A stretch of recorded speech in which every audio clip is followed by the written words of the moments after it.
Friends, welcome to my channel. Before listening to this story, I will ask you to like and subscribe. It's not difficult for you, but it's nice for me, and we're starting. The object in my hand is small and seems completely harmless. It is less than 12 centimeters long, slightly more than 5 centimeters wide, and about 6 millimeters thick. It is made of plastic and has a glass surface. Inside it, there is a set of microchips to perform the functions assigned to it. A seemingly innocent object, and yet the greatest threat to privacy the world has ever known. We call them cell phones and voluntarily carry them with us everywhere so that anyone can spy on us. George Orwell seems like a boring prophet when you look at the current reality. 20 years ago, they were a novelty. Now we perceive these little toys as a necessity. The world changes even when we sleep. I know what you're thinking. There are rules and built-in protections. But just think about the device in my hand right now. It belongs to my wife, with whom I have lived for more than 19 years. She has never been anything but loving and supportive. She is the dominant spouse, but not the obstinate one. For my part, I believed in the sanctity of marriage. The obligations assumed should not be violated.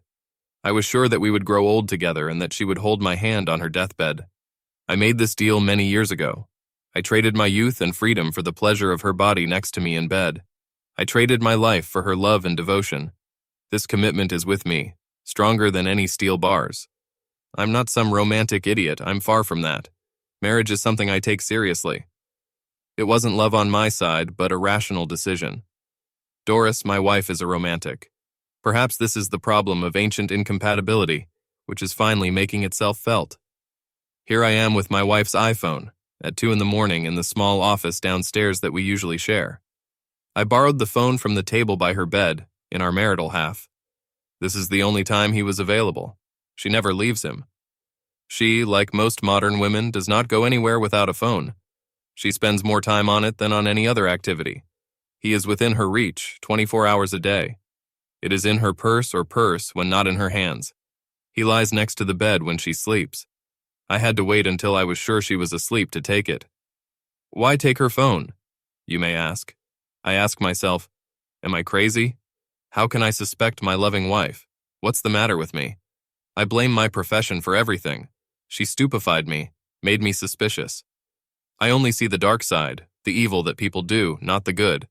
To put it bluntly, I'm a lawyer. There, besides the grace of God, there is you.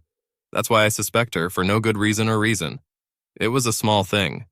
I entered the kitchen while my wife Doris, actually Dolores, but no one uses her full Christian name, was on the phone.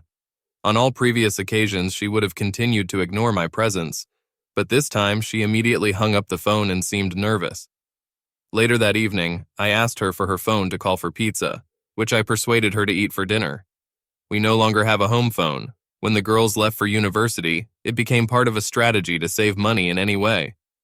She is usually against takeaways because she is very careful about her weight, but today she quickly gave up and easily gave up her phone. Why not?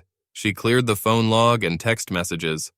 Undoubtedly, being a layman, she thought it was a good idea, but it's not. In fact, it screams deception. I suspect because clearing the log is an attempt to hide. So what is it hiding? That's what I need to find out. I am quite well informed, and I know that it is easier to listen to a mobile phone than a more traditional phone. If you don't believe me, go online and type mobile phone bug and see what appears. I even bought a small book on Amazon for 99 cents that explains all the basics. The big problem with the iPhone is jailbreak, hacking, flashing. What is it? Well, it's the need to change Apple's core operating code so that it allows you to install non-Apple software. My loving daughters broke the software lock on their mother's phone when she first received it. The girls were very proud of their ability to do this. Holding my wife's phone in one hand and the small cable that connects to the iPad in the other, I hesitate. Am I the right person now? Do I want to do this? Would I dare to do that? The reality is that this could end 19 years of marriage, a very good marriage. Why am I looking for a way out? We are a happy couple. There's nothing I can ask her for that she wouldn't do for me. On the other hand, she rarely asks for anything in return. I reluctantly entered into our marriage, but I have never regretted it. I think I should explain this. I'm David P. Landon, Jr. I was at a frat party. Now forget everything you know about fraternities. The Sigma Chi brothers are a fraternity that doesn't fit the pattern. They were the biggest fraternity on campus because all you needed to join was a kind heart. That's right. The brothers didn't respect either money or position. It was all about brotherhood and doing the right thing. Jocks mingled with nerds, academic stars with guys who were constantly on probation. It was not uncommon to see a group drinking beer in the basement, while upstairs there were long classes with tutors for those brothers who needed help. All races and religions mixed together. We were brothers. To become one of us, it was enough to be a good person. It sounds simple, but it's not. When you couldn't meet the standard, you let everyone down. The feeling of guilt is what is most difficult, the realization that you have failed your brothers. Being Sigma meant carrying all the responsibilities of being a good brother. The annual freshman meeting was one of those duties. The older brothers were escorts. We invited all the freshmen, boys and girls. The girls invited the boys so that we could look at potential brothers in advance. There were more women than men because everyone knew that you were safe in Sigma's house. We were all gentlemen. I was a second-year law student and was usually well isolated from campus parties. But now it was my turn, along with 9 other brothers, to watch the newcomers. It was a responsibility. If you're Sigma, you don't shy away from responsibility. Doris came to the party with her friends. I do not know what they were doing, but they were very happy when they came. Of course, I recognized her. She was the eldest daughter of my mother's best friend. When I entered the university, I was not yet 18. Doris was thin, with a flat chest. Since then, I have seen Doris many times, but my memories of her have been tainted by earlier memories. In my mind, she was still a child. Now that was not the case. She was an elegant young woman, although still very young, but definitely more of a woman than a girl. I had no choice but to come over and say hello. Doris was 6 years younger than me, as were the friends she was with. My intention was to say hello and leave everything as it is. She was high. I was hoping it was just marijuana or alcohol, and I didn't want to embarrass her. Doris greeted me with enthusiasm and kissed me hard on the lips. She was always friendly. It was nice to be around her, but it was obvious that she liked to show me as a senior student whom she happened to know. The fact that I was a member of the fraternity and one of the official hosts was a bonus for her. In the end, I looked after them all evening and took them home after the party. Doris took the opportunity to set up a date for me next week. We became friends and dated until the end of the semester, nothing serious. She was a freshman and I was a graduate student, so it wasn't a serious relationship, at least on my part. She broke off the relationship. She wanted to meet other people. I didn't mind at the time, but I quickly became depressed. I felt like I missed her. I didn't know why. She wasn't beautiful in the classical sense of the word. She had such a young, fresh, and innocent look. She was very pretty, with a height of 1.62 meters and a weight of about 50 kilograms. There was nothing impressive about her appearance, but one look into her soft brown eyes and I was hooked. It wasn't love on my part, but rather a deep attraction. Doris had a wonderful, cheerful personality. When she left, there was a big hole. I'm smart, no, insightful, but introverted and a little shy.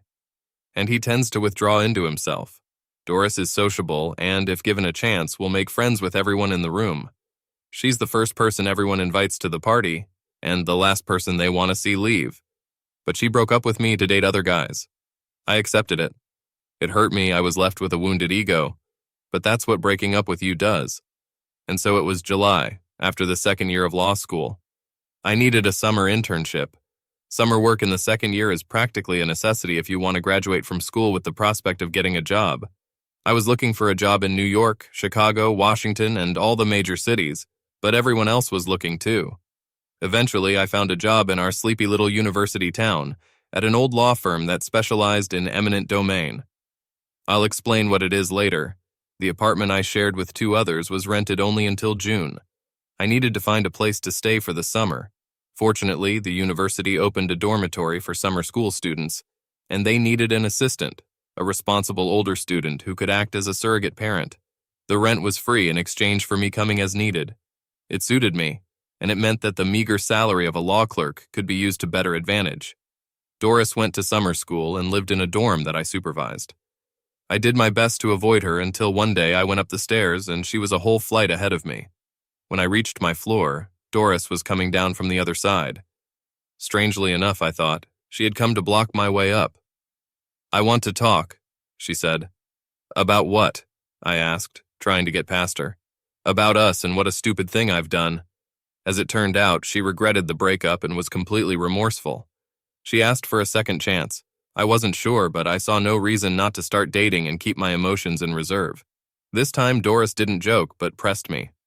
Her birthday is August 15th. She turned 18 that summer.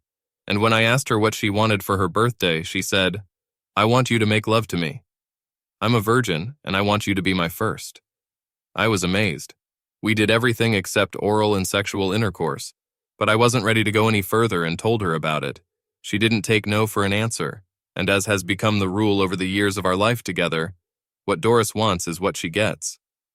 The day after she turned 18 was Saturday. Doris was a volunteer at a women's shelter run by the local chapter of NOW, an American feminist organization. Early Saturday morning, Doris went to help at the shelter. I had no idea what she was doing there, and the location of the shelter was kept secret. She didn't have a car, so I had to pick her up from the student union on campus, around 4 o'clock in the afternoon. It was a short walk from the dorm where we stayed for a few more days. The new fall semester was supposed to start in 10 days, but we still had a few days left in our current dorm rooms. Union is a large coffee shop cafeteria in the center of the campus. At 4 o'clock on a Saturday afternoon, it wasn't crowded, but it was never empty. When Doris arrived, she was wearing jeans and a NOW t-shirt, but she had an overnight bag with her. Obviously, we were going to spend the night together, but why go around with a bag if we lived in the same building, at least temporarily? When Doris and I met at the Union, she gave me a deep, passionate kiss. She announced to the whole world, or at least to the students on campus, that we were going to make love. She was making a statement, but what kind of statement was that, and why were we telling the world what we were doing? We entered my dorm room. As an RA, resident consultant, I didn't have roommates, it was just us. I lit candles and took out a bottle of good White Star champagne. She was nervous as hell, and I was no better. I'm not Don Juan. I only had 2 girls, and I didn't spend more than 2 nights with either of them. Doris put a lot of pressure on me. We had a few drinks, then I slowly undressed her. I started exploring her body with my hands and then with my lips. When she was aroused, I undressed for her. When I took off my shorts and threw them to her, she giggled. I was hard, but before I could continue, she stopped me. "I need you to help me," she said. "I thought you were taking pills," I replied. "I did, but it's not 100%, especially at the beginning. I love you, David, but I don't want your baby right now," she said. In all respects, it was a very good experience. From that moment on, Doris took over the management. She talked about it with other women and knew how everything should happen. I needed to get down on her. "I don't want you there, but here," she pointed out. I was more playful than I thought. I sat down on it. 2 minutes later, she had almost completed the task. It was evident from her moans and breathing. Stopping, I spread her legs. Then I walked into her that I've ever known. She was like an oven, and I barely had time to enter her. She flooded my bed with her secretions. When I recoiled, she grabbed me and hugged me to her. So began the strangest love of my life up to this point. She grabbed me with a passion that no one else had. Love became a kind of battle in which I couldn't figure out if I was using her or if she was using me. It took me 20 minutes to finish the job, but we just started. Doris had a night planned. 30 minutes after the first bout, Doris sensually wiped us off with a wet napkin. She quickly made me tense up, and then she sat on top of me, and a slow love began that seemed to last forever. "This is not what I expected from a virgin," I said. Laughing, she said, "I studied everything and asked questions. I wanted everything to be perfect." "I'm so excited," she said. "It's all so new and wonderful." In the end, Doris was super good. Love with her changed her life. She loved him and couldn't get enough of him, and she wasn't afraid to show her enthusiasm. With Doris, I learned to relax and enjoy love. It was a completely new experience for me. What I had before wasn't even a pale imitation, but the bed with Doris wasn't heavy or intense. Doris made love fun. Love was frequent, but she made sure that I always wanted him. A serious part of the relationship between us was that we were together as a couple. I should have taken note of that, but right now I was hopelessly in love with this young woman. Doris knew this and soon used the love with me to get what she wanted, a guy she could wear like a new winter coat. We went everywhere together, and Doris left no doubt in anyone's mind that we were a couple. I had never been part of a real couple before and found that I liked it. I guess I was what they call a one-woman man. Doris decided it was time to tell her family about our relationship, which consisted of Margaret and Lawrence Boswell, her parents, younger sister Mary Ann, and younger brother Larry Jr. It was quite a prosperous family. Larry Sr. was a senior vice president at the Chamont National Bank, and Margaret taught at Chamont Community College. They were an attractive and impressive family. They treated me like royalty. They were impressed by my status as a third-year law student. Moreover, her mother Margaret was from Chamont. She went to high school with my mom at the Sacred Heart Academy for Girls. She became a teacher, and my mother became a nurse.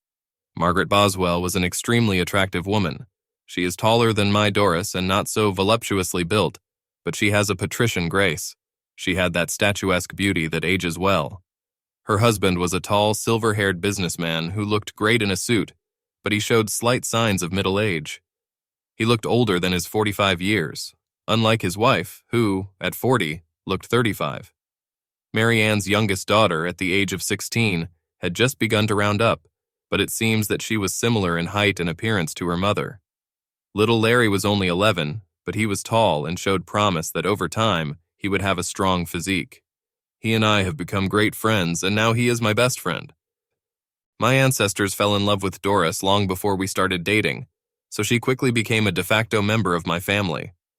Even my younger sister Paula was a Doris supporter. My brother was too young to have an opinion. My family was not as well off as Doris's family. My father, David Sr., ran the family equipment rental business with my uncle John. My uncle is an older brother by 10 years and a bit slow-witted. Business is going well under his strict guidance, but it was my father's outgoing nature and his ability to make friends and work with anyone, including people he hates, that really built the business.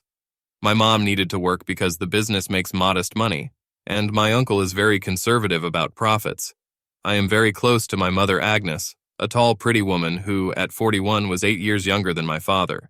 She, like me, towers over my father, 164 centimeters tall. The most spectacular attribute of a mother is her blonde hair. Nowadays, it is not only the hairdresser who helps them. She is a registered nurse who regularly worked at night. When I was a kid, she had a work schedule of 4 shifts a week. It wasn't the same shifts every week, they alternated. That was the case when I was growing up, but over the years she earned a master's degree in nursing and is now a senior nurse at the hospital where she works. She always had to work, and she brought in as much or more income than my father. My relationship with my father is more complicated than with my mother. My father always tried to get me and my shy, introverted personality to open up. He's a friendly, outgoing guy who seems to know everyone and believes in getting along with everyone. Dad believes in turning the other cheek and will never start a fight if it can be avoided. In most cases, he and I look at things differently, but of course he highly approves of Doris. This is the girl for you, son. She is smart and beautiful like her mother. As a child, I liked waiting for my mother the most if she worked from 4 to midnight. Dad would let me stay up on Fridays and Saturdays, and then I would babysit my siblings while he went to pick up Mom from work. They brought home burgers and smoothies, and I ate them with my parents. Sometimes Mom would come home alone very late and she would kiss me goodnight when I was in bed before she went to shower and lay down in her bed. When she leaned towards me, I could smell her perfume, Chanel No. 5, which she put on when she was getting dressed. Sometimes I would wake up to hear the shower running, and then the whispers between my parents and my mother's characteristic laughter, after which their bed would start to creak. It was a loving home. Even when things were slow, there was less money, and Mom took more hours. My mom and Doris's mom were practically inseparable friends. The families, on the whole, were well mixed up and were looking forward to the unification of the houses. Mom summed up the family's feelings towards Doris. She's a wonderful girl, Davy. Don't spoil it. We are all looking forward to the wedding. My mother, with all her love for me as her eldest child, sometimes considered me to be forever 12 years old. For my part, I think I can be quite stubborn and immature sometimes. When it came to Doris, maybe some of it showed up. I liked the whole story with the girl, but it was on this level, on a free and easy one, that I wanted to leave her. Doris had other ideas about that. She moved in with me in September. I was trying to finish my 3rd and final year of law school without much trouble, but she insisted that we move in together. This strained our finances as I tried not to be too much of a burden to my parents. Doris just let in a few hints to her mom, who increased her allowance. But it seemed to give reason to expect that our relationship would become serious. By the beginning of May, everything went beyond expectations and turned into, "What are you waiting for?" Doris made it clear that I had taken her virginity and that I owed her. It was strange because it was her idea to make such a demand, but I could understand it from her point of view. I had to graduate from law school. I would have been 25, single, and the proud owner of a ticket to a professional career. I was a very desirable target for many single women living in the real world outside of university. On the other hand, she was just finishing her sophomore year, having accumulated enough credits to skip a semester, but there was still more than a year left before graduation. Moreover, she was an English literature major and needed a master's degree to teach in high school. From her point of view, I was leaving her behind with all that she had done for me. This whole situation was supposed to be a kind of warning. Doris looked at things in terms of what was good for Doris, good for us. The worst thing is that she was right, no matter how selfish it might seem. We were good together, and what she wanted was almost always better than my goals. With her, I was, in some strange, incomprehensible way, completed as a human being.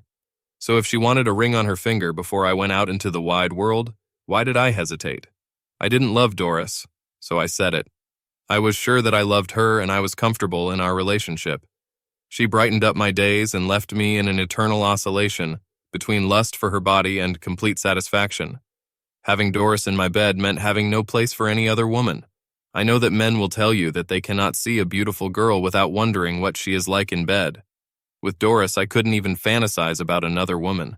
My mind went from the sight of another woman to the image of Doris, from the sight of whom I was struggling with an erection. But to marry her and be bound by responsibility for another for the rest of your life? I tried every possible excuse to leave Doris and avoid marriage. My main excuse was that she was too young, only 18 years old, whereas I turned 25 in July. It was a great reason, although not quite the real one, but my mother, like no one else, rejected it. Doris is very mature for her age, while you are the complete opposite. Besides, I was a medical student and I was only 17 when I married your father. It's not about age, it's about maturity.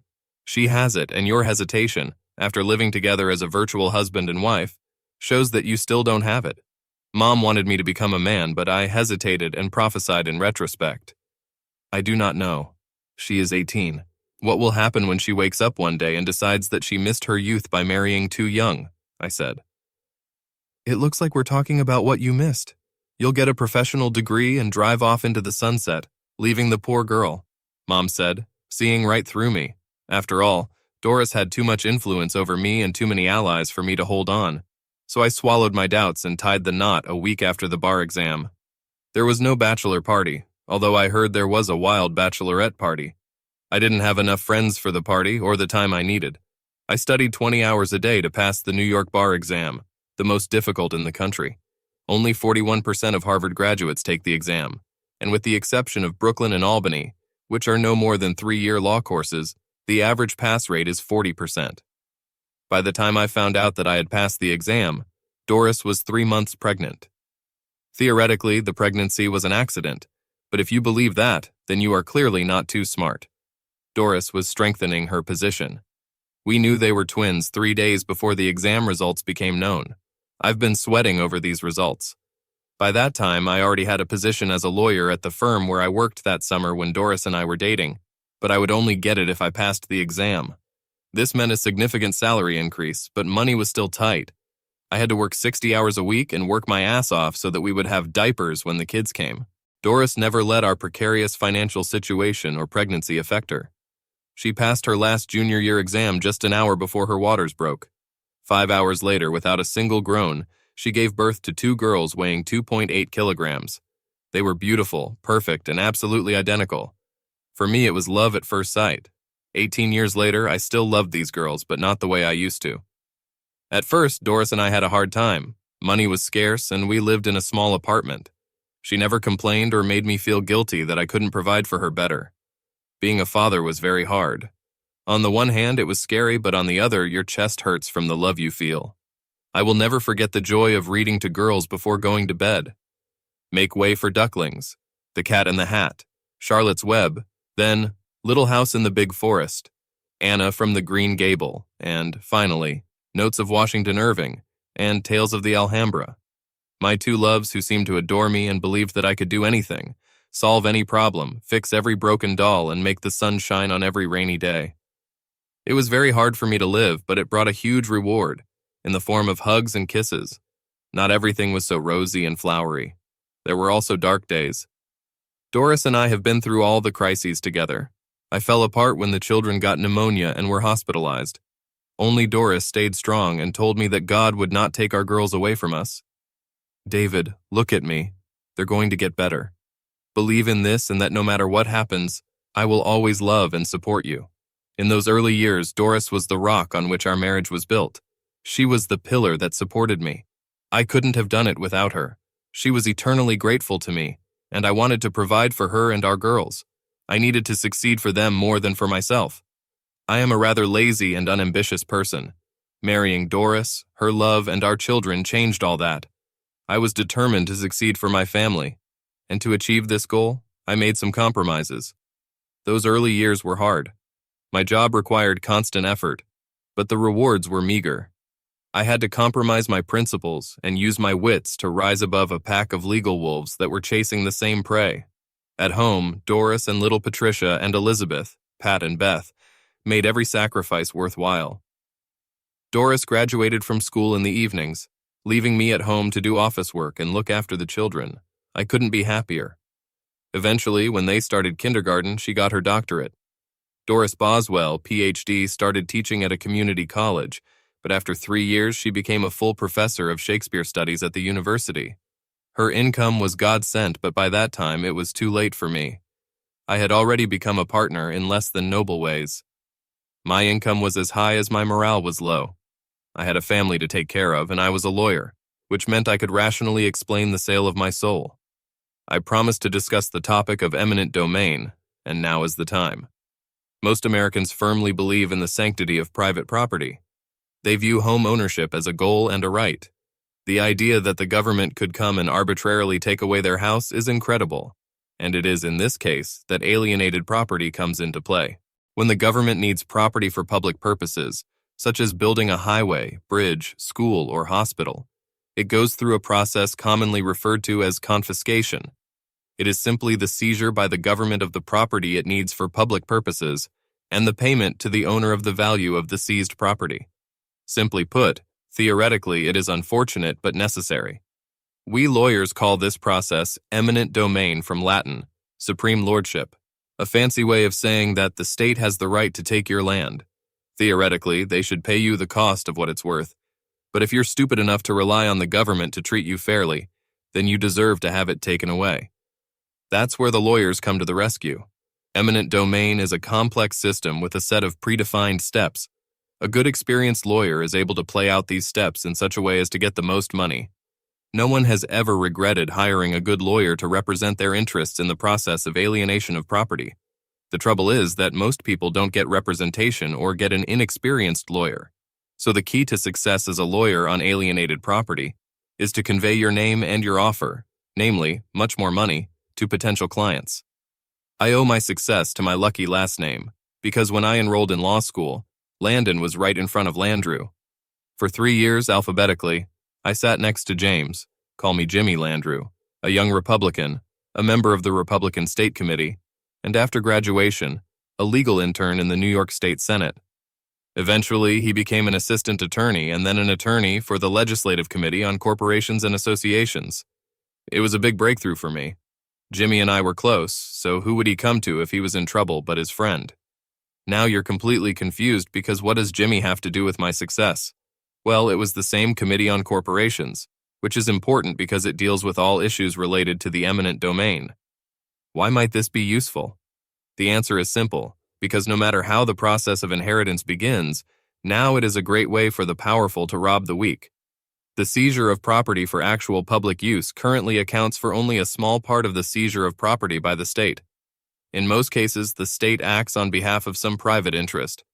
The terms are used in different ways, but most often it is called some form of redevelopment. If you don't believe me, then the next time you're in New York, look at the headquarters of the New York Times newspaper. It's a beautiful, majestic skyscraper next to Times Square. The land on which it stands was seized under international ownership, one of the most valuable in the world, in a lucrative deal that allegedly saved the Times nearly $80 million. Needless to say, the newspaper did not point this out to its readers. My job is to seek justice as best I can. I will use all possible tricks. Third-party appraisers who will say everything I ask, and appraisers from the state who sometimes work for me. I pay my appraisers well, thereby guaranteeing my clients exceptionally fair treatment. The strategy is to get to the one who is about to be ripped off before the others, and that's where my friend Jimmy comes in. It all started innocently enough, with a vague warning that you need to be on your guard, in connection with a major property seizure along the Hudson River, which clears the way for the construction of an elite complex, but soon it turned into a game of money for money. Jimmy has problems with horses, as well as with slot machines and Indian casinos. He often needs money, not gifts, but just loans that are never returned. The partners in my firm were amazed by my ability to spot new potential businesses. My keen perception was well rewarded, and for many years, it remained that way. Nothing illegal, just a bit of prior knowledge and a bit of work on my part to kick down doors from people who would be much better off if I were their lawyer. Actually, it was a community service, but if you cross the line, it's easy to jump over it. More on this later, but now let's get back to my wife's phone. I downloaded my vicious program to Doris's phone. It was intended to create an audio file of every phone conversation my wife had and transfer it to my iPad. She sent all the text messages she sent or received to my phone. But it also gave me the opportunity to listen in on her conversations. I could do this in real time, or set the bug that became her phone to record for up to 2 hours and send the same thing to my iPad. Theoretically, Doris couldn't say or hear anything she couldn't share with me. The practice turned out to be somewhat different. On the first day, my wife spent almost 5 hours on the phone. It would be too much work just to review her phone conversations. She spent 45 minutes with a friend, doing nothing but talking about a dress she saw at the mall but didn't buy. For 3 weeks, I struggled through this nonsense, and it seemed to me that I had become quite good at this business. I became convinced that I was suffering from paranoia. I was about to give up on this case when the damn messages came. I was at a meeting with a new client when my phone made a distinctive ringing sound, informing me that I had received a new message. I ignored it, but after a few minutes there was another ringing, and then a third. I rarely send or receive messages, and Doris was the same. I would say it was a matter of age. Texts are not part of the DNA of my generation. When I finished the conference with the client, I checked my phone. 3 new messages were transmitted by spyware to Doris's phone. Remember that we have 2 days. Mark. I miss you so much. When and where? You'll. Doris. Cooper at 12:30. I love you. It took me a while to realize that Doris had a lunch date with a man named Mark, whom she missed and who said he loved her. The restaurant was a simple Cooper's, a small, very intimate establishment north of the traffic ring and therefore completely off the road, exactly the place that you would choose for a private date. It was after 12 o'clock. I didn't have a chance to get there that fast, but I had an ace up my sleeve that I could eavesdrop on. I activated the bug on her phone, used my iPad to listen in, and got into the car at ease. At first, I could only hear the noise of cars. Doris was in her car. When she drove up, I heard the faint sounds of the restaurant and the greeting of the hostess. "Good afternoon. Can I help you?" said a pleasant female voice. "I'm meeting someone. Oh, here he is." Then there was the sound of their hugging, and then perhaps a kiss. Doris was sitting and they exchanged greetings. They talked a little bit about work. Obviously, they worked together at the university. He sounded young, strong, and very confident. He soon turned the conversation to her. Compliments were showered on her hairstyle, dress, and overall stunning beauty and youth. I was listening to the seduction. It would be interesting if it wasn't my wife. When the food arrived, the conversation turned to me. How old and fat I was, how gray and boring I was. A cold fish that doesn't deserve a beautiful, energetic young woman, and finally his needs, how much he wants her, and how happy they could be. But I can't. I'm married. I intend to grow old with David. Please understand. Can't you see that he's already old? You're still young. Live while you can. If you can't leave him, then we'll be careful. No, I won't lie. I've never been with anyone except my David. I love my husband. But I want you and I need you to be complete. I need David to see this. There must be a way. Just give me some time for everyone's sake. Please, I've been waiting so long. I know, but I need time. Okay, but please don't take too long. The topic returned to mundane things when I arrived at Cooper's parking lot. I took a seat far back in the parking lot, out of sight of what I recognized as my wife's car, but with a view of the door. At some point, they returned to the conversation that they needed to be together and that Doris would try to find a way that would not risk her marriage, because in the end, I still love Dave. We've been together for so long. I have to try to hold it all together. That's why I love you so much. You have such deep feelings. I just have to show you that pity is not love, he said, that bloated asshole. As they were leaving, they came into my field of vision. Doris, I noticed, was wearing killer clothes, and I could have sworn that she didn't leave the house that morning looking like that. He was tall, maybe 190 or 193 centimeters, slim and athletic. He had black skin, not very dark, rather dark coffee, but black. Was he handsome? I think it's a matter of preference, but he was young, maybe no more than 30. When they broke up, they kissed. He hugged her and clung to her until she finally pulled away. I wasn't as jealous as I might have imagined. I wanted to kill him, of course, beat him half to death. But for that, I would need some funds. Let's say a baseball bat and a little surprise.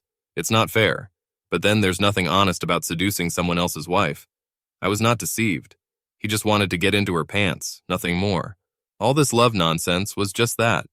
He was a smooth manipulator. He uses her until he gets tired of her and moves on. For some reason, I suspected that this would not be a surprise to Doris. She is an intelligent woman. My wife was playing a dangerous game not with her lover but with me. Could she believe that I would put up with this? Doris and I have a marriage that can be called typically American. Maybe 5% of American men are the masters of their possessions. They rule their houses. The remaining 95% have to be content with what they have.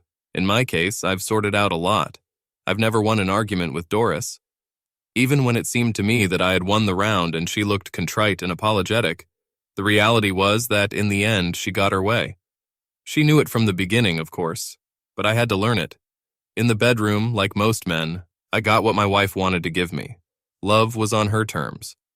These conditions corresponded to what should be expected from a good wife and mother. Doris loved love, but that didn't stop her from setting limits over the years. We did it the way Doris wanted, which was the right way. If she got a better result, more oral stimulation, more time for satisfaction, and less for you, then it was solely because it was better that way. However, this is an unfair point of view. Doris, in the early years of our life together, was a dynamo, which required effort. I've never been short of love. I couldn't say that I wanted it and didn't get it. When she started to slow down, it was a bit of a relief. Doris is able to perceive her desires as our needs. She gets her way by displacement. She wears you out. Nevertheless, she is a great wife and the best mother. Throughout our marriage, she either studied or worked full-time, but she cooked, cleaned, and kept house. I participated, but Doris was a lioness. She controlled everything, and if she manipulated me, it was only because she thought it was necessary. I resented her machinations only on those rare occasions when I noticed how much she liked to control me. Any honest and astute married man admits that his wife likes to manipulate him. This must be an elementary part of the feminine essence. But Mark was completely different. I understood his appeal. He was new, different, and forbidden. He was irresistible to a woman like Doris. For him, she could play the role of a bad girl. He gave freedom to go beyond life, which became predictable and less intense. He offered an alternative, an empty nest and an old tired husband. The fact that he was black was exciting. Novelty and differences enhanced love. It won't last long, but it wasn't supposed to happen. Mark was only the first man outside of our marriage, but not the last. I became very depressed because I clearly saw that if Doris wanted to make me a cuckold, then that would be it. There were few alternatives on my side. Stay with Doris or leave her. The latter was difficult. We've been through it all together. I was, and I hated to admit it, very dependent on Doris. After so many years of living together, I couldn't imagine life without her. But then, what if? I asked myself. When I returned home that evening, I tried my best to be, if not cheerful, then at least neutral. Doris knew my moods and saw my feigned calm. "What's wrong, Dave?" "What is it?" she asked. "Nothing. I guess I'm tired of work," I replied. "You're working too hard. You should slow down and take better care of yourself. Maybe join a gym," she said. After that, I looked at her intently and very critically. You see, I joined the gym last year. I know I left every morning long before she woke up, but how could she not notice the results? I had lost 13 of the 18 kilograms I had gained since we got married, and I had a lot of muscle as I worked out with a personal trainer 3 days a week. Her new boyfriend wasn't because I was out of shape or boring. It was all about her perception of me. I am an old, comfortable pair of slippers. The new beautiful ones are what she wants to try on. but mostly she will wear the old ones, although she no longer appreciates them. I didn't take her indecision to heart because Doris needed to work on herself. In the end, she bought the dress she was looking at and talking about. She was a woman who needed a lot of time to make a decision. She was still debating with herself whether to try on her new man. The next day, I had another surprise waiting for me. The phone bug picked up a conversation that I almost missed. In fact, I was only listening because I was curious to know if my wife would even hint at something to her mother.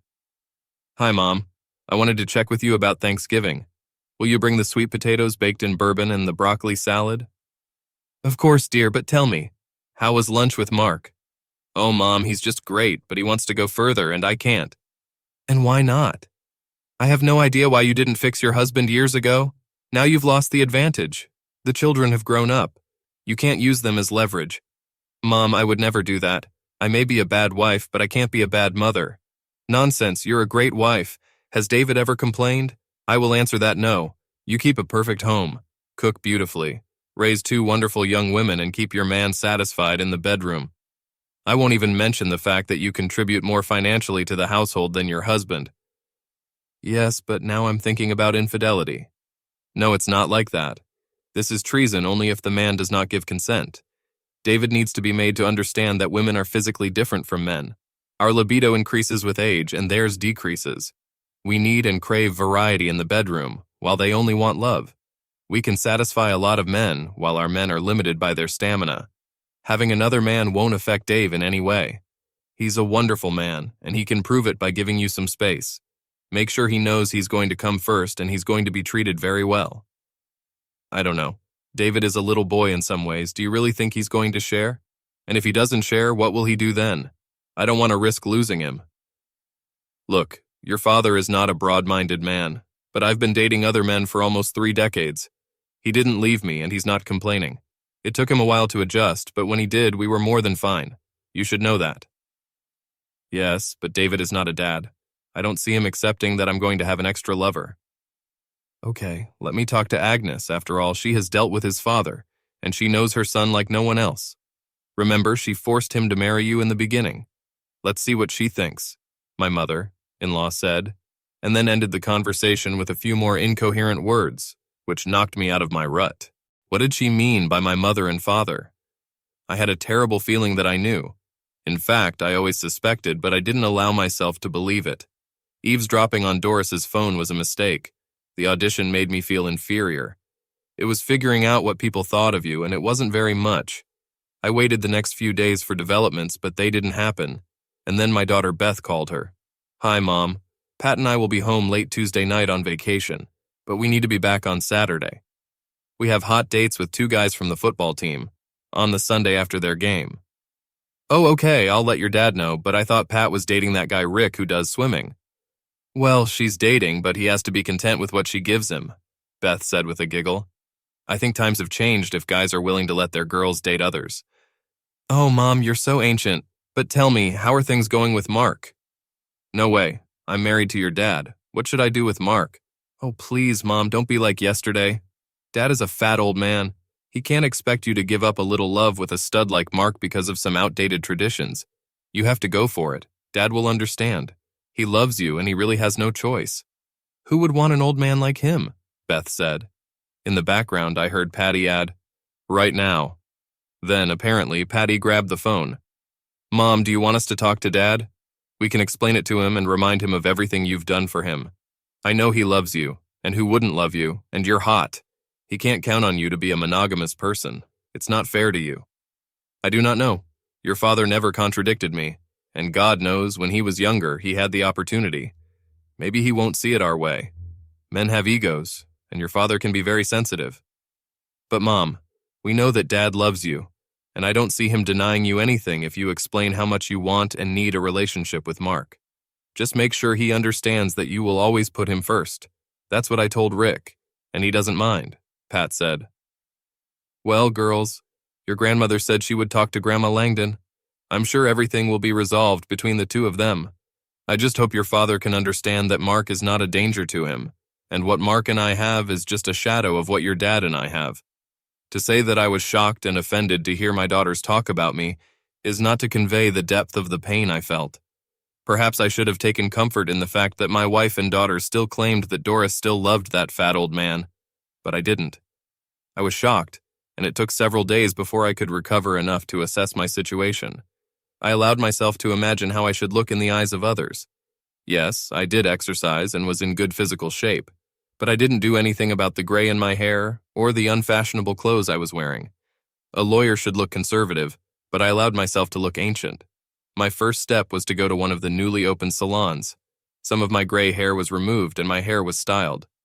They say it's men who don't notice anything, but Doris didn't even comment. My next step was to go to New York to buy clothes. I almost completely changed my wardrobe and tried to show off my new slim body. No, I didn't look 30 again, but neither did I look older than my 45 years. Neither Doris nor my daughters noticed this. When the girls came home for Thanksgiving, I was expecting comments, but I got the same usual kisses on the cheek that I realized I had been getting for many years. My family took me for granted, expecting me to just be there when needed and not be in the way when not needed. They had other concerns unrelated to me. To tell the truth, I had few interests in common with my wife or daughters. We were strangers living in the same house. I knew more about them now than they could possibly know about me. I've always been introverted and I've never been open. Accordingly, they had a wrong opinion about me. Thanksgiving came and with it the families. The Boswells and the Landons arrived. The guests were various grandparents, grandchildren, siblings, and their respective spouses. A total of 21 people gathered around our dining table, which was set according to all the rules. They came early to watch the parade from New York on TV, and after that, football. The women mostly gathered in the kitchen and the men in the living room. I left. I quickly looked into the family room where my sister-in-law Mary Ann and Larry Jr.'s wife Ann were looking after the young children, along with my daughter Beth. I went to the office and locked myself in. After inserting the headphones, I got comfortable and began listening to the conversation in the kitchen through my wife's phone. He went into the office and closed the door. I recognized my daughter Patty's voice. "Okay, now will someone explain to me what's wrong with my son?" I heard my mother's voice. "What do you mean, Mom?" my wife replied. "Well, he has new clothes, a new haircut, and if I'm not mistaken, a little less gray hair." "To tell you the truth, I noticed something, but I couldn't figure out what it was," Doris said. "If I'm not mistaken, he's also lost weight compared to last year," my sister Paula said. "She and her husband and daughter lived in California and hadn't seen me since last Christmas." "Yes, it could be," Mom said. "I don't know. He's been very depressed for the last 2 weeks. I thought he was having problems at work again," Doris said. "You don't think he knows about Mark?" "Really?" my mother-in-law suggested. "I can't understand it. But from where, and there's nothing for him to know about." "I didn't do anything with Mark," my loving wife said. "Maybe he's having a midlife crisis. He's at that age and the girls have left home. Maybe that's how it is," my mother said. "Yes, that explains the hairstyle, weight loss, and clothes," Boswell's mother suggested. "Then we need to proceed with caution. He needs to be gradually brought to his senses if he has a midlife crisis," my mother said. "Maybe I should save the stamp for later," Doris suggested. "Nonsense. Davy needs a good but neat kick in the ass. We have to get him out of this state and in the process, get him to execute the program. It won't help if you're depressed too," my mom suggested. "So you think Mom should tell him that she wants to take a lover, right, Grandma?" Patty asked. "Well, not so bluntly, dear. I think we'd better ask the men to soften him up. Let him talk to Dad and Larry. They can calm him down and share their experiences. They are both happy and have adapted well to the situation. There's no reason why your father can't be the same. But if he suddenly felt that he was getting old and life was passing him by, then it was not the time to immediately inform him that his wife had taken a young lover. We need to get him used to this idea first," Mom said. "Being a cuckold?" Patty giggled. "Of course not. Your father is a proud man, a good husband and father. He must be handled carefully, and his needs must be carefully provided for. I have never left my husband without help. I have never made love to another person without taking care of my husband. He might have been on the sidelines, but in my heart, he always came first. Dave Sr. knows that he is the love of my life. It's up to us, and I mean all of us, to make my son feel loved."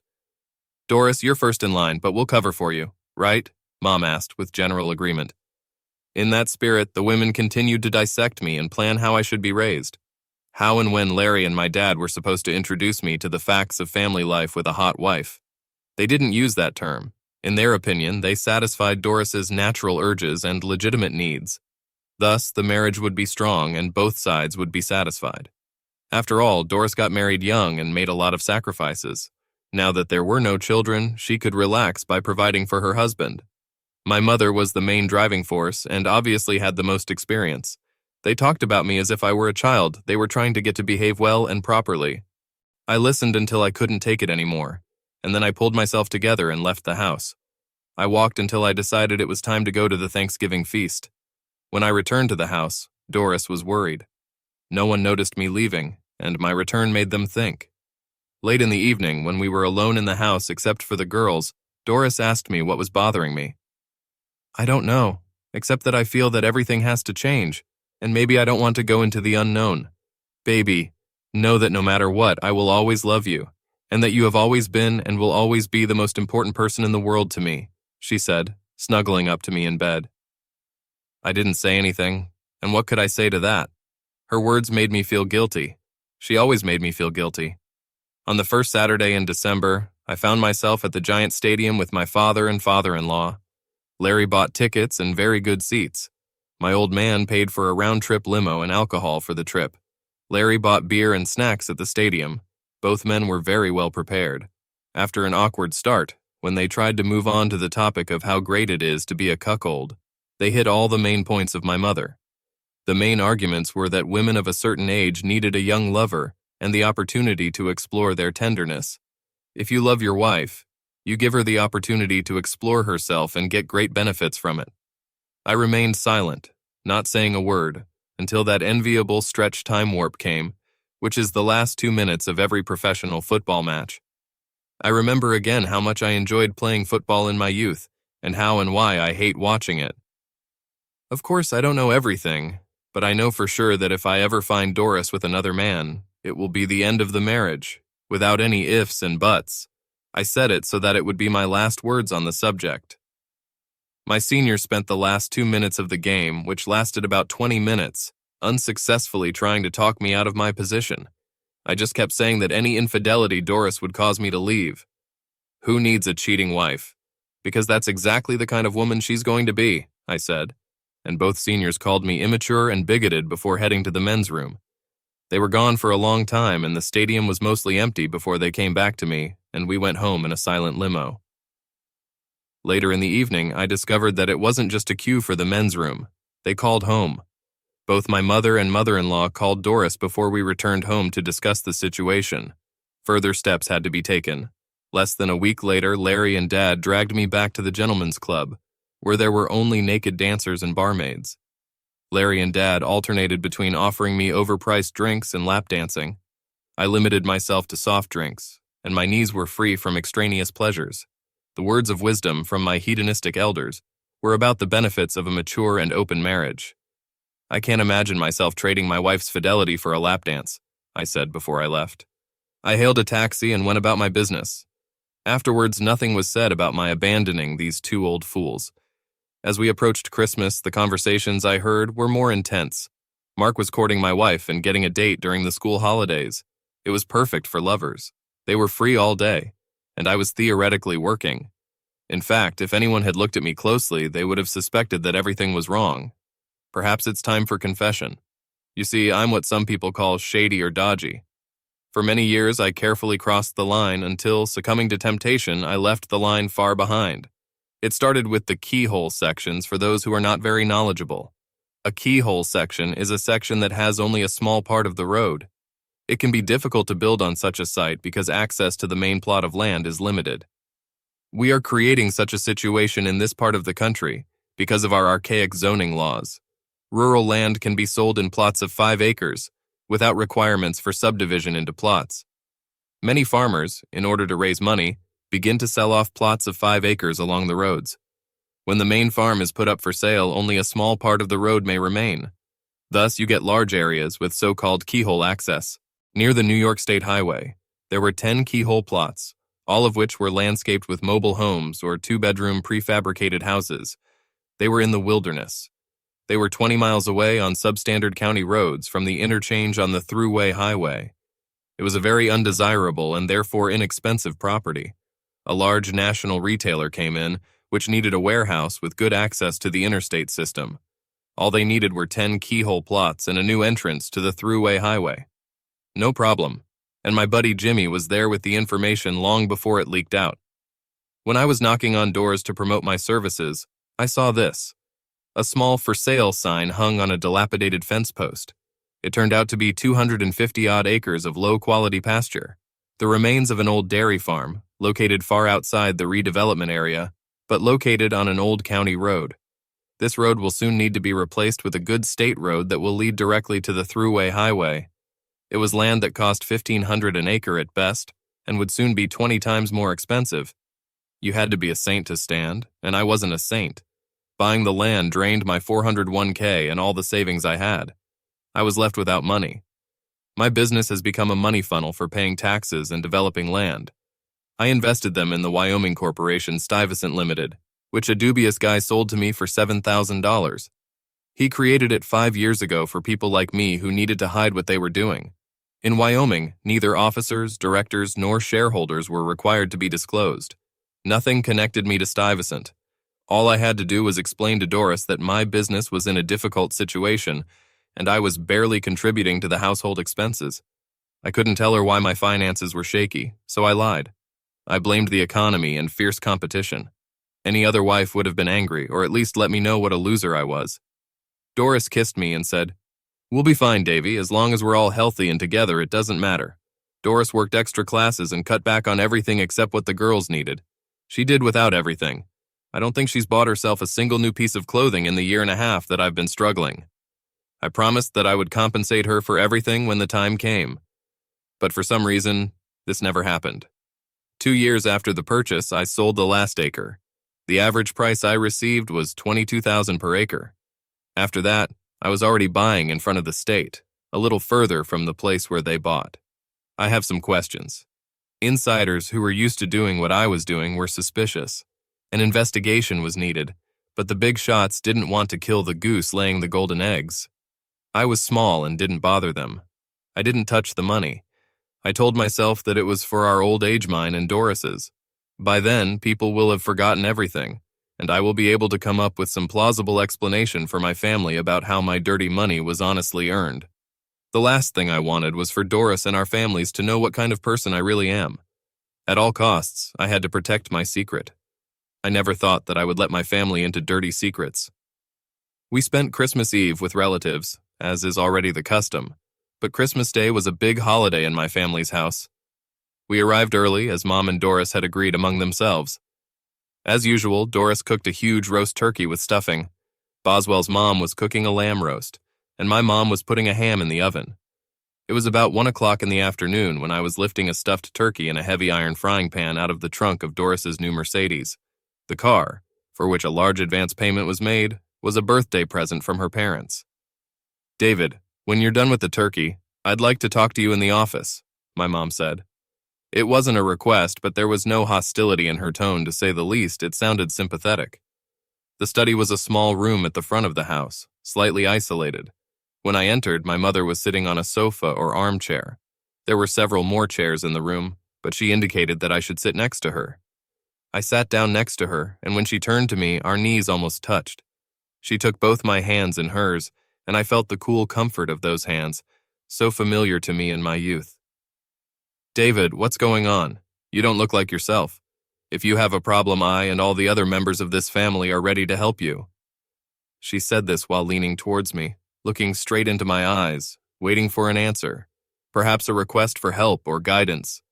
A mother talks to her troubled son, hoping to give him the comfort he needs. What could be wrong? I have a loving and supportive family, a faithful wife, and 2 devoted daughters. I let the words I used make the emphasis. My mom is not stupid. She heard what was not said. David, an honest man, supports his wife in what she needs. Being a good husband is part of making sacrifices, as your good wife has sacrificed so many times for you over the past 20 years. My mother was a very smart woman. She immediately realized that I was not such an ignorant fool that I was mistaken for, and came up with her own response word. It was a clever appeal to the kindness and justice that she instilled in me as a child, to the values that we learn from our parents and cultivate through our personal behavior. From her point of view, I understood that it was about a man's commitment to his marriage and family. It was a strange case when she completely misjudged her son, and I was completely to blame for this mistake. I had been misleading everyone for so long that they no longer knew me. He was not the good, reliable person I was mistaken for. I wore the costume of a hapless husband and father, a man who can be taken advantage of because of his own kind and loving nature. Her approach could never work on the person I am, but she couldn't know that the sleeper had woken up in a new world where technology had revealed all the secrets and human corruption prevailed. The fact is that I don't think it's honorable to have a cheater as a wife. Of course, all things are for sale. We sell ourselves for what we want, and it's not always money. In fact, it's rarely money, even when it changes hands. However, not all transactions are dishonest. Some we conclude before God. We make a promise and ask for blessings. True, we do not always keep our word, but there must be an effort. Otherwise, a woman may end up kissing her son goodnight with the lips still warm from her infidelity. At the last sentence, Mom jumped back as if I had slapped her. Until that moment, she was ready to continue the argument. I saw emotions playing in her eyes. Surprise, shame, anger, and finally pain. David, what did you say? I said that your kisses when you returned home after adultery were an abomination. She let go of my hands and ran out of the room. I didn't need a phone to hear Doris's words of suffering when my mom ran out of the room. Mom, what happened? Doris cried. She must have been waiting for my mother's nod to ambush me. Obviously, it was a planned intervention. Maybe all the family members planned to hit me during the day. When I left the room, there was no one around. Mom obviously ran into the kitchen, taking another free family member with her. I decided that a strategic retreat was in order for me, and I went out the front door as quietly as I could. I still had the keys to Doris's Mercedes, so I drove to the Hendrick Hudson observation deck in the state park, the lover's walkway from my youth. It took me until the end of my senior year to find a girl here, and then I didn't get any further than first base. I was not and am not a Casanova. But when I turned 25 and I had just graduated from law school, women began to look at me in a completely different way. Unfortunately, by that time, I was already on the hook. Doris took hold of me and wouldn't let go. If you look at my situation, they were two sides of the same coin. When Doris wanted me, I was expected to obey. Now that she was looking for someone else, I was asked and expected to get back into the ranks, allowing her to get the freedom I was denied. Strangely, I could see the logic. Doris sacrificed a lot more than I did for our marriage. She made him work. She raised the next generation, and if I had left it to me, we probably would never have had children, bought a house, planned a pension, or contributed anything at all. Now Doris wanted some, she thought, harmless fun. A little bit of what she was missing. She did not deny me this opportunity. She just did not believe that I would be able to take advantage of the offer. You see, I'm old and fat. My mom's good intentions today were to make me see my limitations, but to convince me that they all still love me and will make it as easy as possible for me. They were kind, as they thought, and I behaved like an egoist. In a way, I knew all along that it would come to this. I'm not blind or stupid, but Mom and Doris are right in many ways. I'm still a child. Unfortunately, I didn't stay in childhood. I'm spoiled. I saw this game being played and got down in the mud to play, deceiving myself that I was doing it for the sake of others or that it was necessary. That's not so. I cheated because I wanted to win, and more for the sake of winning than for the money. To give in to Doris would be a loss, and I've been losing to Doris for 20 years now. After parking in the parking lot, I took out my iPad and opened the spy program. He's nowhere in the house and Mom's car is gone, I heard my daughter Beth say. With any luck, he won't come back, I heard Anne, my brother-in-law Larry's wife, comment. I always knew Anne didn't like me, but now she had a reason. Anne is a real hot thing. She couldn't be called a beauty, but she radiated tenderness, and she had the so-called bedroom voice, as well as the flirtatious manner that went with it. I understood why Larry Jr., who is not the sharpest tool in the barn, married her. But it was a stupid move. This woman was actually broadcasting her infidelities. Larry ignores the not-too-subtle gossip and the rather egregious behavior of his wife. My brother-in-law worked as a vice president at his family's bank. It was obvious nepotism, but it was quite acceptable in that industry. His fat salary and social position ensured that no matter how hard Anne played, she always returned home for a comfortable lifestyle. Anne and Larry had a 5-year-old son who had the same blonde hair and blue eyes as his supposed father. As a couple, they always seemed to get along. Now, while I was listening, my mother was hatching a plan. My son is more than stubborn. He practically called me a cheater to my face, Mom told her listeners. I don't believe it, my mother-in-law said. Dave is too good a man for that. I find it hard to believe, but I heard what I heard. He seems to know everything somehow. The old people must have been careless in their words, and he took everything out of context, dear old Mom explained. What should we do? I don't want to lose my husband, Doris said. We have to be smarter. If he doesn't want to go voluntarily, we have to use some kind of trick, my mom said. I do not know. We should not underestimate my brother. He was always cunning. Not the smartest, but the most cunning. Remember what he did to Uncle Jack during the poker game? He can be very cunning, I heard my sister say. She was referring to the time when, as a teenager, I discovered that my uncle cheated quite often in our bi-weekly poker games. Everyone knew about it, but they didn't do anything because we were playing for pennies. However, I didn't like being tricked, so I figured out how he stacks the deck when he shuffles, and tricked him back. For several weeks he was constantly losing, but he couldn't expose me without exposing himself. The games ended abruptly, and my uncle stopped talking to me. My sister remembered this because she asked me what Uncle John's problem was, and I laughed when I told her. Yes, but he has a weakness that we can exploit, my mom said. Then she outlined her scheme. The weakness she was talking about was my inability to tolerate alcohol. I don't drink, but I'm a happy drinker until I fall asleep. Give me enough alcohol and I'll pass out. Mom's plan was simple, to get me drunk at a family party on New Year's Eve. While they're pouring drinks for me, Anne will be sneaking up on me. When I'm happy with what I've drunk, she'll start making explicit suggestions that I'll definitely remember when I sober up. When I'm so drunk that I don't understand what's going on and therefore won't remember, they'll take me upstairs to the bedroom and undress me. They took several nude photos of Anna and me, and in the morning, I would wake up and find myself in someone else's bed with an angry wife standing in front of me. When I am presented with evidence of my infidelity, I will hardly be able to object to my wife's proposal, to open our marriage to others. Of course, the opening of our marriage would mean that Doris would have the right to play while I stayed at home. The stumbling block was Anne's unwillingness to make love to someone she called an old fat man. The general opinion was that I had no love interest. Anne was the best choice. Since Larry was a good friend of mine, the guilt factor would have been amplified. And in the end, she didn't have to do anything. Just get some photos to help with this scheme. So they chose my brother Samuel's wife, Elaine. She was a timid little thing who was afraid of her shadow. She was dragged into the plan because of her desire to conform.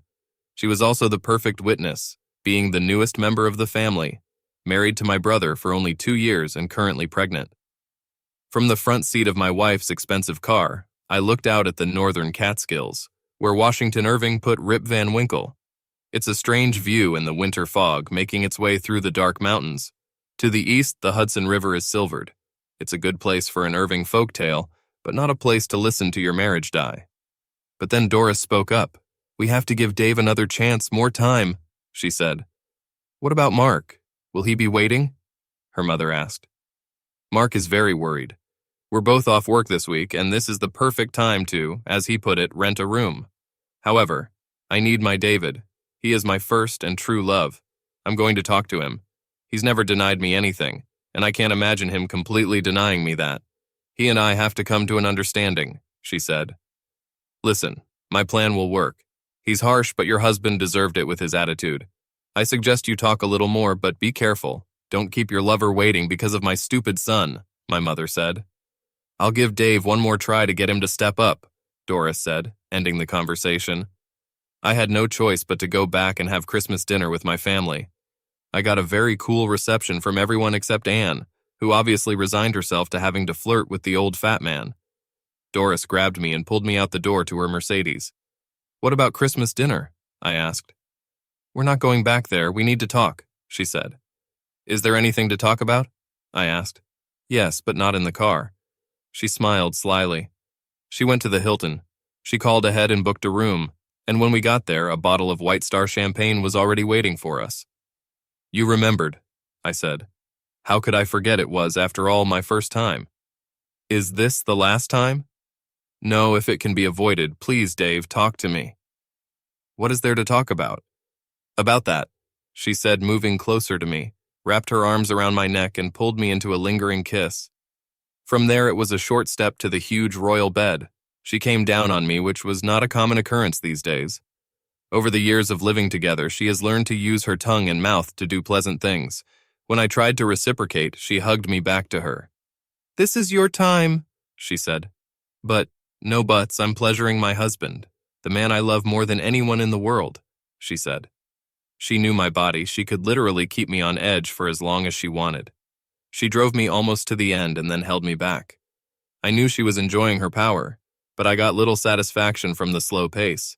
When she finally let me go and I felt a mind-bogglingly pleasant weakness, she wanted to talk. "What's wrong, my love?" "What is it?" she asked.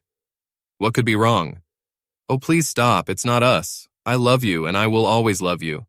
I want to be with you forever until death do us part, as we promised. By giving up on everyone else? You know I'll never be able to love anyone else." "To use yes is to love no," she said. "Is there a difference?" I asked. "Of course. I'm trying to convince you that we will always stay together and inseparable," she said. "You can keep a bird in a cage, but don't leave the door open." "What does this mean?" "I offer each of us freedom because we love each other. This is what binds us. I will not fly away," she said. "Please, don't you believe me?" "I believe you, but you're wrong." "No, believe me, I can only love you," she said. I didn't have an answer. She missed the moment by failing to understand the other side. "Please don't let male pride hurt us. We're only talking about bodily function. It doesn't mean anything. Doris, please believe me. This is an argument you can't afford to win. Be happy with what you have and I will stand by my opinion. Just don't open the door. Don't be stubborn. You know that I will always take care of you just like before. You need me, don't be a fool," she said. I hugged her, realizing that we might not have a future. She couldn't understand that we were basically all lying. Yes, the lie was an omission on my part, an inability to tell the unattractive truth. For more than 19 years, I avoided the main issue in our marriage, until Doris believed the original lie that she told herself and that I never disputed. "Oh, I love you. Everything will be fine. Trust me," she said, not realizing that the problem was not with her. "No, believe me, I will never accept what you are offering. I fulfilled my part of the deal," I said, and ended the conversation. On Wednesday of the following week, Mark invited my wife to his place for lunch. I listened long enough to make sure that they had done the deed to end my marriage. Apparently, by some mutual agreement, the loving couple did not mention the cuckold husband. It was as if I didn't exist. On Friday, it was New Year's Eve. I started drinking at my favorite place, the Irish Fog. This is a restaurant bar. I invited all my old friends for a drink, but none of the family members. I myself stayed strictly with soft drinks. I didn't arrive at Larry Jr.'s house until 8 p.m., and then by taxi. My old Honda was parked earlier that day, some distance from Larry's house, and hopefully went unnoticed. When I arrived, I smelled like the bar I'd been in for most of that day, and I behaved a little worse than usual. Soon a very strong drink was brought to me. They started slowly but quickly increased their alcohol levels. It was damn hard for me to get rid of them, but fortunately Anne and Larry believe in indoor plants. They and a few trips to the bathroom allowed me to stay sober while I was acting drunk. Anne asked me to dance and, without waiting for an answer, lifted me to my feet and began to rub against me. I let her do whatever she wanted, and after a while I answered as drunkenly as I could. Apparently this happened about half an hour after the balloon fell in Times Square, by which time I was already pretending to be completely intoxicated. It must have been convincing because Anne and Elaine took my hands and helped me up the stairs. When they reached the bedroom, which I took for a guest room, they threw me on the bed. "Take off his clothes while I undress, and then you can take photos," Anna told Elaine. I let Elaine get started. She rather hesitantly undid the buttons on my shirt and took it off. "You know, he's not very fat. He's actually quite athletic," Elaine said. "It doesn't matter, just take off his pants," Anne said, carefully lowering the dress onto a chair and letting her hair down, standing in her silk underwear. While Elaine was trying to undo my belt, I spoke up. "I don't think I want you to do that unless, of course, Anne is going to make love to this old and not very fat man," I said. Elaine jumped back, a look of surprise on her face. "Damn, damn, damn," Anne screamed. "My sister warned you, but who listens in this family?" I said. "Now you two go downstairs and send the cheater who calls herself my wife here." Now, before I kill you both, to hell with it, I said. With that, they ran out of the room, with Anne stopping only to grab her dress. It seemed like a long time while I sat and listened to the commotion below. There were a few raised voices, but I didn't even try to eavesdrop. The eavesdropping part of this little drama was over. Eventually, Doris appeared in the bedroom doorway. "Did you want to see me?" "What is it?" she asked. "Yes, come in and sit down," I said in as soft and friendly a voice as possible under the circumstances. Doris sat down and tears began to flow. The water flow ended when she started bleeding from her nose. She was so sorry that she had made a terrible mistake listening to others. "What do you regret, Doris? That you wanted another man or that you made love to him last Wednesday in his apartment?" She screamed, and for the first time I saw fear. "No, I guess it's just that my mother's scheme didn't work and now you're caught." "Please, David, I love you. It doesn't mean anything. You have to believe it. I know that you love me and will forgive me," she said. Perhaps she was a little deceived by how calm I was. "No, Doris, I don't like it." "Oh, please, David, forgive me and let us forget about this." "Oh, I forgive you, Doris. There's really nothing to forgive except a little deception. The problem is the rest. You see, I don't love you. I've never loved you, and I probably never will." "That's not what you mean, David. That's what your anger says." I couldn't help but laugh. "Do I seem angry? Let me assure you that this is not the case. I've spent the last 19+ years in this marriage. It wasn't that bad. It was a kind of gilded cage, but now the door is open, and I'm going out through it with gratitude to you for finally freeing me." "David, please, that's not what you meant.